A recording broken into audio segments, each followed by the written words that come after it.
Kia ora, good evening. Tragedy for a southern family this weekend following the drowning of a 65-year-old whitebaiter on the Ariti River on Saturday. Search and rescue were alerted after a fellow whitebaiter discovered the upturned 2.4 metre aluminium dinghy belonging to 65-year-old Whera Hiku Tirina Kenneth Kitane. Police, the Bluff Coast Guard and the Riverton Coast Guard, plus a helicopter, initiated an extensive search of the Ariti River and its banks at 1 p.m. Saturday. At 7 p.m, the body of Mr Kitane was located in the river a short distance from where his upturned dinghy was discovered. It is unknown at this stage whether Mr Kitane was wearing a life jacket. It's that time of year again as over 140,000 students start their final NCEA assessment examinations. This morning, 39,000 students sat down to Level 1 Science, and there were further exams today for those studying history, chemistry, geography, Japanese and agricultural and horticultural science. Friday saw the first examination, which was scholarship level drama. The examination period runs through until the 2nd of December. Following the last assessment, an army of 1,700 markers will assess examination results prior to Christmas, with results expected in mid-January. Today marked the official start of the installation of turbines on the Flat Hill wind farm site 3 kilometres east of Bluff. The company behind the project, Pioneer Generation, aimed to have the 8 new wind turbines generating enough energy for 2,500 households by June next year. For us, it's nice that we're starting to develop and get the work underway. Take the opportunity to involve you like yourselves so that everyone knows what's happening, and we try not to surprise the public too much. It's an amazing sight, isn't it? In fact, today we're very lucky there is very little wind, but you would expect that the turbines will be moving pretty fast up here when there is a good breeze. On a national scale, it's a very good wind site. It's good, steady, strong wind. It can be a lovely day up here, but it can be a terrible day up here as well. So it's going to have challenges in terms of actually erecting towers and the winds that can develop in this area. How many towers are we talking about?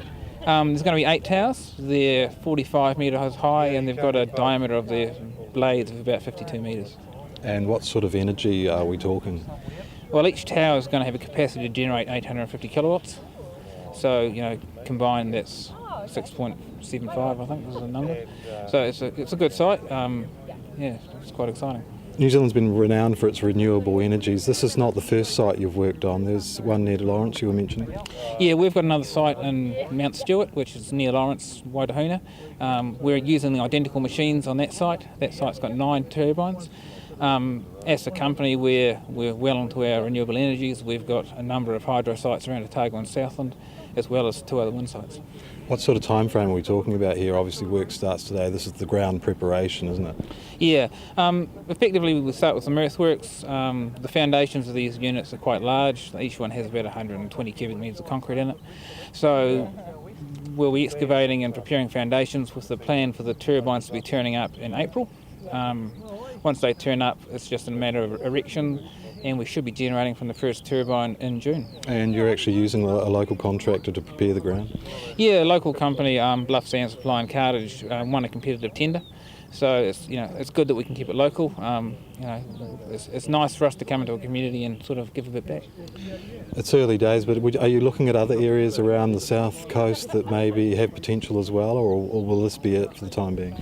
We've got a number of other sites that we're investigating and have monitoring sites around Otago and Southland for wind, as well as a few hydro sites we're also considering. And you're keeping in touch with the locals, aren't you? There's regular consultation going on throughout the process. Yeah, we've got a community liaison group that meets about every 2 months during construction period. It'll continue to meet after the construction just to hear any issues that might develop.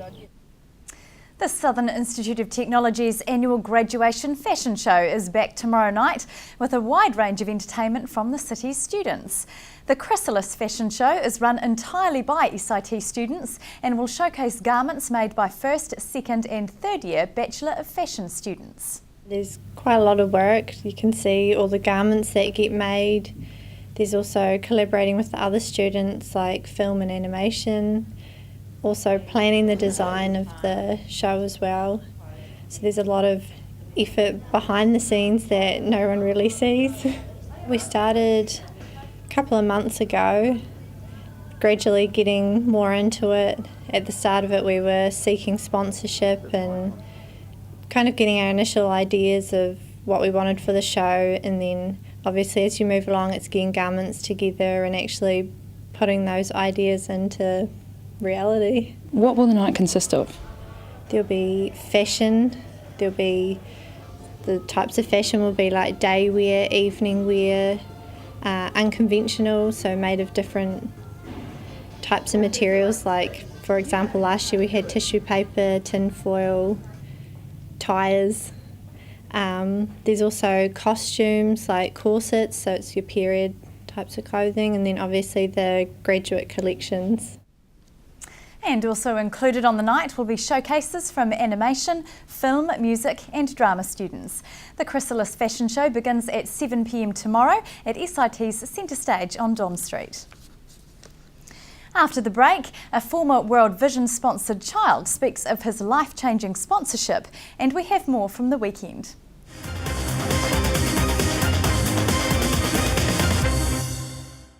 Welcome back. 75 people strapped on their running shoes and got on their bikes at the weekend for the Riverton to Zookeepers multi-sport race. The race, which started in Riverton's Riviera of the South, saw people competing in the triathlon, duathlon and the mountain biking events. Initially planned for the triathlon was the 7-kilometre kayak down the Ariti River, but this leg was called off as the search for the missing whitebaiter was conducted. The events finished with a flat road run to Zookeepers Cafe, where the competitors enjoyed a free coffee from the event's sponsors. Race director Ginger Burnett said the day was very successful for organisers and competitors. When Timothy Sandram was growing up in Malawi, his family didn't have the resources to get him a school uniform shirt.